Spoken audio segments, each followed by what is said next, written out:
Welcome to Factful Finance, the place where we make personal finance not just easy, but also exciting. Today, we're tackling a topic that's critical yet often overlooked in the investing world: disability and investing, a beginner's guide. Did you know that nearly 1 in 4 Americans will experience a disability before reaching retirement age? Yet, disability isn't often discussed when it comes to long-term financial planning. Today, we're diving deep into this subject so you can plan for the unexpected and make sure your financial future remains strong, regardless of what comes your way. Before we begin, a quick disclaimer. This video is for educational purposes only. We're not endorsing any particular products or apps. Always consult with a financial professional for personalized advice tailored to your situation. Now let's jump right in. First things first, disability affects more than just your health. It can have a profound impact on your financial stability.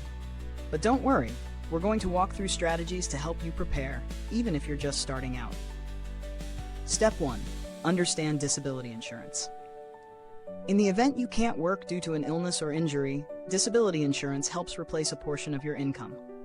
But here's the catch: many people are underinsured. According to a recent study, 70% of workers lack adequate disability coverage. So it's essential to review your current policy and make sure it meets your needs. Let's take the example of Liam, a 35-year-old software engineer. He's healthy, but after reviewing his financial plan, he realizes he doesn't have enough coverage. He adds a disability policy that covers 60% of his salary, giving him peace of mind in case life throws an unexpected curveball. Next up, let's talk about retirement planning.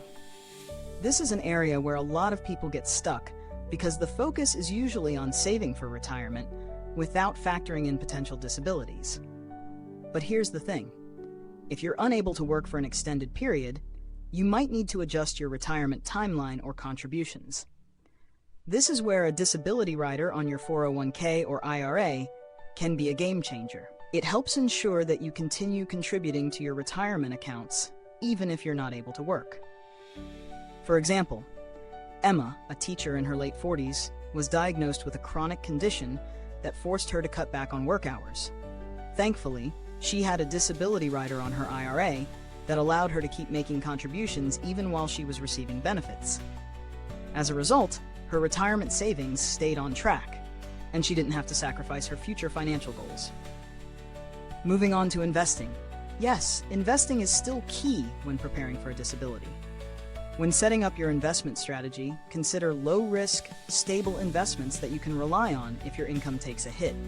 Bond funds, dividend-paying stocks, and stable value funds are great examples.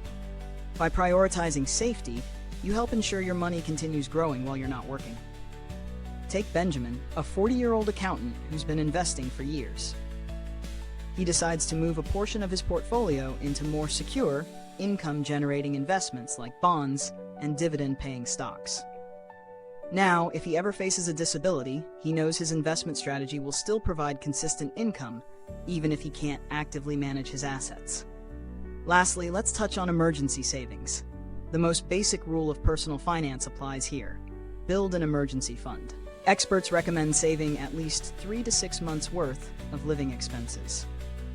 But if you're dealing with a disability, you may need to extend that range to 12 months or more, just to cover the possibility of a longer recovery period. Harper, a young graphic designer, decided to set up an emergency fund after hearing stories about how financial struggles can amplify the stress of being disabled. She saved enough to cover her rent, groceries, and healthcare for a full year.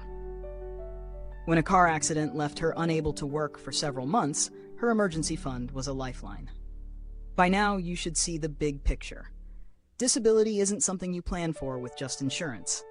It's part of a comprehensive financial strategy. From insurance and retirement plans to investing and emergency savings, there's no one-size-fits-all solution. But by taking these key steps, you can be ready for whatever life throws your way.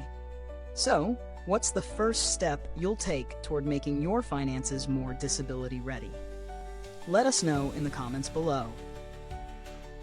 Before we wrap up, don't forget to like, subscribe, and click the bell so you don't miss any future tips that could help you take control of your financial future.